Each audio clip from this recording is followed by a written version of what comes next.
पिला माने आज आम पढ़ा समास विषय पढ़ा समास कौन से जाना किपरि चिन्हवा किपरि कोटि गोटे वाक्य समास क्या कहुए किपरि ए विषय आज भल भाव पढ़ा। प्रथम जाना समास कौन एकाधिक एक बा एकाधिक पद को मिसेई एक पदरे प्रकाश कले ताकू आमे समास कहिथाउ। एकाधिक पद मिसी जाउथबो गोटे पदरे प्रकाश होउथबो सेटा हला पिला माने समास। जेपरि गोटे वाक्य को आमे देखिबा उदाहरण नबा गोटे वाक्य को देखिबा राजा गोटे शब्द कर गोटे शब्द पुत्र गोटे शब्द तीनोटी जाक शब्द को मिसेई देले पिला माने गोटे शब्द आमे पाउचंती राजा पुत्र। एटा हला समास। याकू समस्त पद मध्य कुआ जाए याकू समास मध्य कुआ जाए। समास रे पिला माने कौन कौन थाए ताकू आमे देखिबा। समास काहाकू कहंती ताकू जानी गले समस्त पद को मिसेई दबा गोटे पदरे प्रकाश करिबा सेटा हला समास। समास रे तीनोटी जिंस थाए समस्त पद समस्त पद पिला माने कौन जानिले आमे गोटे वाक्य रे संपूर्ण पद को मिसेई कि गोटे पद हला सेटा हला समस्त पद। समास्यम पद कौन राजांकर पुत्र ए जो पद गुड़िक प्रत्येक पद गोटे गोटे समस्या पद। आ व्यास वाक्य पिला माने कौन ए जो वाक्यटा संपूर्ण वाक्यटा रही ताकू आमे व्यास वाक्य बोली कहि दउ। समास विषय आमे पिला माने जानिले समास कौन समस्त पद को मिसेई कि गोटे पद होउतबो ताकू आमे समास कहि दउ। समास को पिला माने हम साधारणतः ओडिया रे समास को आमर 6 भागरे विभक्त कराइछि। 6 भागरे विभक्त कराइछि। 6 भागरे विभक्त कराइछि ताको आमे पूरा गप भलिया मने रखिबा। अवय भाव तत्पुरुष कर्मधारय बहुब्री दिगु आ द्वंद्व। समास को 6 भागरे विभक्त कराइछि। प्रथम हेला अवय भाव तापर हेला तत्पुरुष तापर हेला कर्मधारय बहुब्री दिगु आ द्वंद्व। अवय भाव समास कोन पिला माने अवय भाव समास को आमे जानिबा किपरि चिन्हिबा किपरि आमे पिला माने आगुरु पढिचंती उपसर्ग विषय पढिचंती। उपसर्गर जदि उच्चारण होउथिबो ताकू आमे अवय भाव समास बोली कहिबा। जे कोनसी अवय भाव समास कोन अवय माने न वय अवय।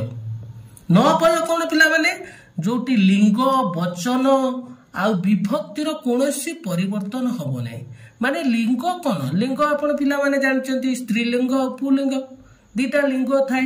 आमे जेपरि गोटे जिंस आमे लेखिबा एटी बालक बालक लेखिले ताको आमे पिला माने कोन कले आमे चाहुचंती बालकटा को आमे कोन कले बालक हला पुलिंग ताकू पुनी आमे स्त्रीलिंग करि परिबा एटी बालिका लेखि देवा। एटा आपनकर लिंग आ वचनर परिवर्तन होउची।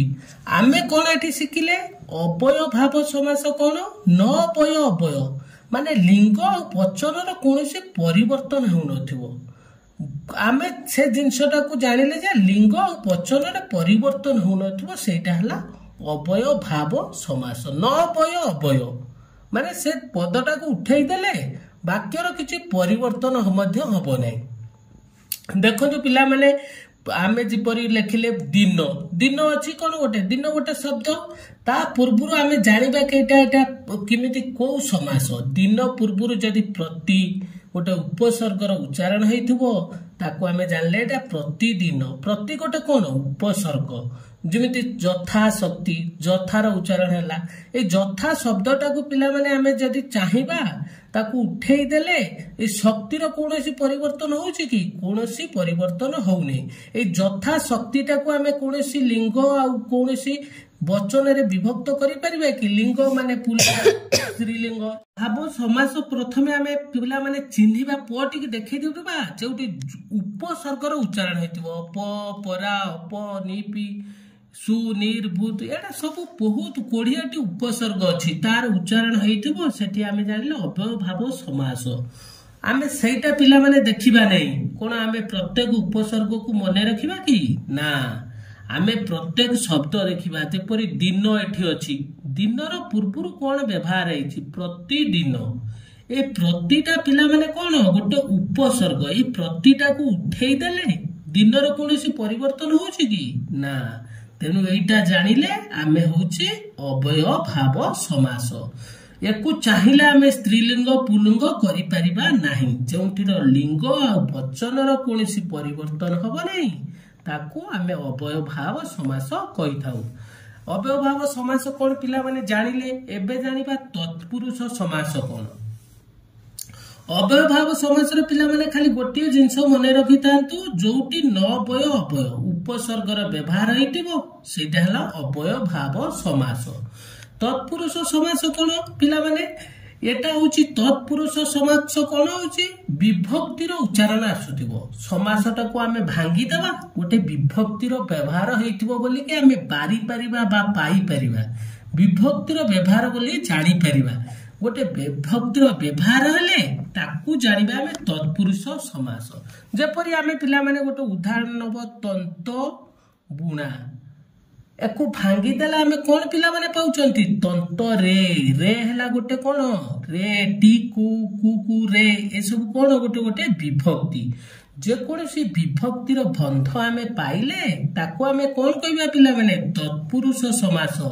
ଯେପରି ଉପସର୍ଗର ବ୍ୟବହାର ଆମେ ପାଇଲେ ଅବୟଭାବ ସମାସ, ସେପରି ବିଭକ୍ତିର ବ୍ୟବହାର ହେଇଛି ବୋଲିକି ସେ ସମାସରେ ଆମେ ଯଦି ପାଇବା ତାକୁ ତତ୍ପୁରୁଷ ସମାସ ବୋଲି ପିଲାମାନେ ଆମେ କହିବା। ତତ୍ପୁରୁଷ ସମାସରେ ପିଲାମାନେ ଗୋଟିଏ ଜିନିଷ ସବୁବେଳେ ମନେ ରଖିଥିବେ, ପରପଦଟା ପ୍ରଧାନ ହୋଇଥିବ। ପରପଦ କଣ? ପରପଦ କଣ ପିଲାମାନେ? ତତ୍ପୁରୁଷ ସମାସକୁ ଆମେ ଭାଙ୍ଗିକି ଦେଖିବା ପରପଦ କୋଉଟା? ତନ୍ତ ବୁଣା। ଭାଙ୍ଗିଦେଲେ କଣ ହଉଛି? ତନ୍ତ ରେ ବୁଣା। ତନ୍ତ ରେ ରେ ଦ୍ଵାରା ଦେଇ ଏଇଟା ସବୁ ପିଲାମାନେ କଣ? ବିଭକ୍ତି। ଏଇ ବିଭକ୍ତିର ବ୍ୟବହାର ହୋଇଥିଲେ ଆମେ ତାକୁ ତତ୍ପୁରୁଷ ସମାସ ବୋଲି କହିଥାଉ। ତତ୍ପୁରୁଷ ସମାସ ଜାଣିଲେ ପରପଦ ପ୍ରଧାନ ହୋଇଥିବ, ଅବୟଭାବ ସମାସର ପୂର୍ବ ପଦଟା ପ୍ରଧାନ ହୋଇଥିବ। ପୂର୍ବ ପଦ କଣ? ଯେମିତି ଜାଣିଲେ ପ୍ରତି। ପ୍ରତି ହେଲା ପୂର୍ବ। ଯଥାଶକ୍ତି। ଯଥା ହେଲା ହଉଛି କଣ? ପୂର୍ବ। ଏଇ ସବୁ ଜିନିଷ ଆମେ ପିଲାମାନେ କର୍ମଧାରାୟ ସମାସ। କର୍ମଧାରାୟ ସମାସ କଣ ପିଲାମାନେ? କର୍ମକୁ ଧାରଣ କରିଥିବ ଯିଏ କର୍ମଧାରାୟ ସମାସ ଆମେ ତାକୁ କହିବା। କର୍ମ କଣ ପିଲାମାନେ? କର୍ମ ଗାଈ। ମନେକର ଆମକୁ ଗୋଟେ ପ୍ରଶ୍ନ ଆସିଲା ଗାଈ। ଗାଈ କି ସମାସ? ଗାଈ ନଥିବ ପିଲାମାନେ ସେଠି ଦେଖିବ ଗାଈର ପୂର୍ବରୁ କଣ ଲାଗିଛି? ନୀଳ ଗାଈ। ଗାଈ ତ ଗାଈ, ଗାଈର ପୂର୍ବରୁ ଯୋଉ ନୀଳ ଲାଗିଲା, ନୀଳ ବର୍ଣ୍ଣ, ତାର ବର୍ଣ୍ଣଟା ଗୋଟେ ନୀଳ ବୋଲିକି ସୂଚନା ଆମକୁ ଦେଲା। ଆମେ ସେଠୁ ଜାଣିଲେ ଯେ ନୀଳ ଗାଈର ରଙ୍ଗଟା କଣ? ନୀଳ ଗାଈ। ଯେମିତି ମହାତ୍ମା ଗାନ୍ଧୀ। ଆମେ ତ ଗାନ୍ଧୀ ପିଲାମାନେ ଜାଣିଛନ୍ତି ଗାନ୍ଧୀ ଗୋଟେ ଟାଇଟେଲ, ଆମେ ତାକୁ ଭଲ ଭାବରେ ଜାଣିଛନ୍ତି ଗାନ୍ଧୀ ଗୋଟେ ଜାତିବାଚକ ବା ଜାତି। କିନ୍ତୁ ଗାନ୍ଧୀ ପୂର୍ବରୁ ଯେମିତି ମହାତ୍ମା ଲାଗିଗଲା ଆମେ ଜାଣିଲେ ମହାତ୍ମା ହଉଛି ଗୋଟେ କର୍ମଧାରାୟ ସମାସ। ଗାନ୍ଧୀର ପୂର୍ବରୁ ତାକୁ ଗୋଟେ ଭଲ କାମ କରିଥିବାରୁ ତାକୁ ଗୋଟେ ମହାତ୍ମାର ଉପାଧି ଦିଆଯାଇଥିଲା, ତେଣୁ ତାକୁ ଆମେ ଜାଣିଲେ କର୍ମଧାରାୟ ସମାସ। କର୍ମଧାରାୟ ସମାସରେ ପିଲାମାନେ ଗୋଟିଏ ଜିନିଷ ମନେ ରଖିଥିବେ, ତାର ପୂର୍ବ ପଦରେ ଗୋଟିଏ ଜିନିଷ ଲାଗିଥିବ ଯୋଉଟାକୁ ତାକୁ ଅଧିକ ବର୍ଣ୍ଣିତ କରୁଥିବ, ମାନେ ଚିହ୍ନଉଥିବ। ଗାଈର ରଙ୍ଗ କଣ ପିଲାମାନେ? ଆମେ ଜାଣିଥିଲେ ନୀଳ। ଯେମିତି ଗାନ୍ଧୀ କଣ? ମହାତ୍ମା। ଗାନ୍ଧୀର ପୂର୍ବରୁ ଯେମିତି ଲାଗିଛି ସେଇଟା ପିଲାମାନେ କଣ? କର୍ମଧାରାୟ ସମାସ। ତାପରେ ପଢିବା ପିଲାମାନେ ଆମେ ବହୁବ୍ରୀହି ସମାସ। ବହୁବ୍ରୀହି ସମାସ ଗୋଟିଏ ସୁନ୍ଦର ସମାସ।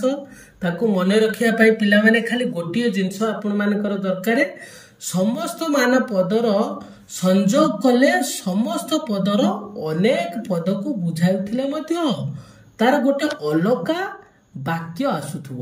ମନେକର ପିଲାମାନେ ଆମେ ଗୋଟିଏ ଜାଣିଛନ୍ତି ତିନୋଟି ଲୋକର ଲୋଚନ, ଯାହାର ତାକୁ ଆମେ କଣ କହିଲେ? ତ୍ରିଲୋଚନ। ମାନେ ଏଇଟା ହେଲା ସମସ୍ୟା ମାନ ପଦ। ସମସ୍ୟା ମାନ ପଦକୁ ଯୋଡ଼ିଦେଲେ ଗୋଟେ ଅନ୍ୟ ଜିନିଷ ବାହାରୁଥିବ, ସେଇଟା ହେଲେ ତ୍ରିଲୋଚନ। ତ୍ରିଲୋଚନ ପିଲାମାନେ କାହାକୁ ବୁଝାଏ? ଶିବ। ଶିବ ଏଠି କିଛି ଅଛି କି ଏଇ ବାକ୍ୟରେ? କୌଣସି ଜାଗାରେ ଶିବ ନାହିଁ। ସେପରି ଷଷ୍ଠ ଆନନ। ଷଷ୍ଠ ଆନନ କାହାକୁ କୁହାଯାଏ? ଷଡ଼ାନନ ବା ଷଷ୍ଠ ଆନନ କାର୍ତ୍ତିକେୟଙ୍କୁ କୁହାଯାଏ।